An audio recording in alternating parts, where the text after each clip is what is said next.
ঠান্ডার দাপটে এবং তাপমাত্রার পতনের জেরে প্রত্যেক দিন যেন রেকর্ড ভাঙছে। তাপমাত্রা আজ আরও কমেছে। গত কয়েকদিনের তুলনায় আজ বাংলার সর্বনিম্ন তাপমাত্রা আরও 0.5 থেকে 1 ডিগ্রি সেলসিয়াস পর্যন্ত নিম্নমুখী হয়েছে। কলকাতার তাপমাত্রা আরও একটু কমেছে। এদিন মরশুমের শীতলতম তাপমাত্রা রয়েছে কলকাতায় 12.5 ডিগ্রি সেলসিয়াসের আশেপাশে। স্বাভাবিক নিয়মেই পশ্চিমা অঞ্চলের জেলাগুলিতেও সর্বনিম্ন তাপমাত্রা কম হচ্ছে। 10 থেকে 9 ডিগ্রি সেলসিয়াসের মধ্যেই ঘোরাফেরা করছে পশ্চিমা অঞ্চলের বাঁকুড়া এবং বীরভূমের সর্বনিম্ন তাপমাত্রার পারদ। কিন্তু এই শীতের দাপট আর বেশি দিন স্থায়ী নয়। নতুন বছরের শুরু থেকেই শীতের সাময়িক কোপ পড়তে চলেছে, অর্থাৎ হাড় কাঁপানো শীতের খেলা শেষ হয়ে যাবে আর মাত্র কয়েকদিনের মধ্যেই।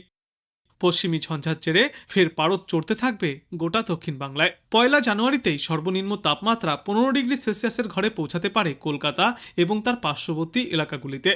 অন্যদিকে পশ্চিমের কোনো কোনো জায়গায় ইতিমধ্যেই সর্বনিম্ন তাপমাত্রা নেমে গিয়েছে 8 ডিগ্রি সেলসিয়াসে। আগামী সোম থেকে মঙ্গলবার পর্যন্ত এই পরিস্থিতি বজায় থাকবে। তবে তারপর থেকে 2 থেকে 3 দিনের মধ্যেই 2 ডিগ্রি সেলসিয়াস পর্যন্ত তাপমাত্রা বাড়তে পারে। পরপর পশ্চিমী ঝঞ্ঝা অবস্থান করছে, যার প্রভাব বাড়তে চলেছে বাংলায়। জম্মু কাশ্মীরে রয়েছে পশ্চিমী ঝঞ্ঝা। উত্তর পশ্চিম ভারতে নতুন করে পশ্চিমী ঝঞ্ঝা ঢুকবে আগামী মঙ্গলবারের মধ্যেই। পশ্চিমী ঝঞ্ঝার প্রভাবে ফের বছরের শুরুতে ঊর্ধ্বমুখী হতে পারে তাপমাত্রার পারদ। তবে আগামী 2 দিনে পশ্চিমা অঞ্চলের জেলাগুলিতে সর্বনিম্ন তাপমাত্রা 10 থেকে 7 ডিগ্রি সেলসিয়াসের মধ্যেই ঘোরাফেরা করবে। এদিকে উপকূলবর্তী জেলাগুলিতে সর্বনিম্ন তাপমাত্রার পারদ 14 থেকে 11 ডিগ্রি সেলসিয়াসের মধ্যেই ঘোরাফেরা করবে। বর্তমান সময়ে উত্তরবঙ্গে বেশিরভাগ জেলাগুলিতেই ঘন কুয়াশার দাপট দেখা যাবে। দার্জিলিং, জলপাইগুড়ি, কালিম্পং, আলিপুরদুয়ার, কোচবিহার সর্বত্রই থাকবে এই কুয়াশার দাপট। ঘন কুয়াশার সতর্কতাও দেওয়া হয়েছে। খুব সকালে কুয়াশার সম্ভাবনা বেশি থাকবে, পরে আবার আস্তে আস্তে পরিষ্কার হবে আকাশ। তবে কুয়াশার কারণে কোথাও কোথাও দৃশ্যমানতা 200 মিটার বা তার নিচেও নেমে আসতে পারে। দার্জিলিং সহ পার্বত্য এলাকায় বর্তমান সময়ে সর্বনিম্ন তাপমাত্রা 6 থেকে 4 ডিগ্রি সেলসিয়াসের মধ্যেই থাকবে। পার্বত্য এলাকা এবং ওপরের দিকের 5 জেলায় সর্বনিম্ন তাপমাত্রা 10 থেকে 7 ডিগ্রি সেলসিয়াসের মধ্যেই ঘোরাফেরা করবে। মালদহ ও সংলগ্ন জেলা অর্থাৎ উত্তরবঙ্গের নিচের দিকের জেলাগুলিতে সর্বনিম্ন তাপমাত্রা 12 থেকে 9 ডিগ্রি সেলসিয়াসের মধ্যে থাকবে। সর্বত্রই শুষ্ক আবহাওয়া দেখা যাবে, বৃষ্টির কোথাও কোনো পূর্বাভাস নেই। আজ সর্বনিম্ন তাপমাত্রা থাকবে 12.9 ডিগ্রি সেলসিয়াসে এবং আজ সর্বোচ্চ তাপমাত্রাও থাকবে 21 থেকে 22 ডিগ্রি সেলসিয়াসে। আর বাতাসে জলীয় বাষ্পের সর্বাধিক পরিমাণ থাকবে 88% এবং সর্বনিম্ন পরিমাণ থাকবে 54%।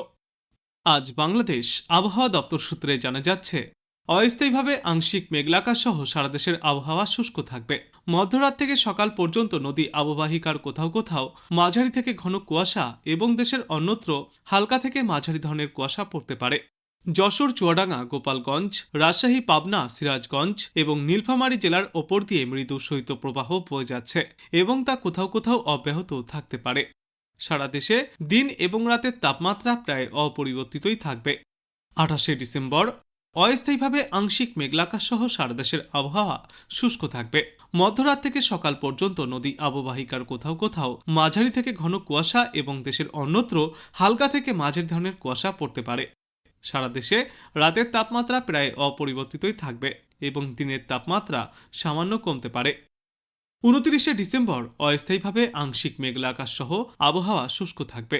মধ্যরাত থেকে সকাল পর্যন্ত দেশের নদী অববাহিকার কোথাও কোথাও মাঝারি থেকে ঘন কুয়াশা এবং দেশের অন্যত্র হালকা থেকে মাঝারি ধরনের কুয়াশা পড়তে পারে। সারা দেশে রাত এবং দিনের তাপমাত্রা সামান্য কমে আসবে। 30 ডিসেম্বর অস্থায়ীভাবে আংশিক মেঘলা আকাশ সহ সারা দেশের আবহাওয়া শুষ্ক থাকবে।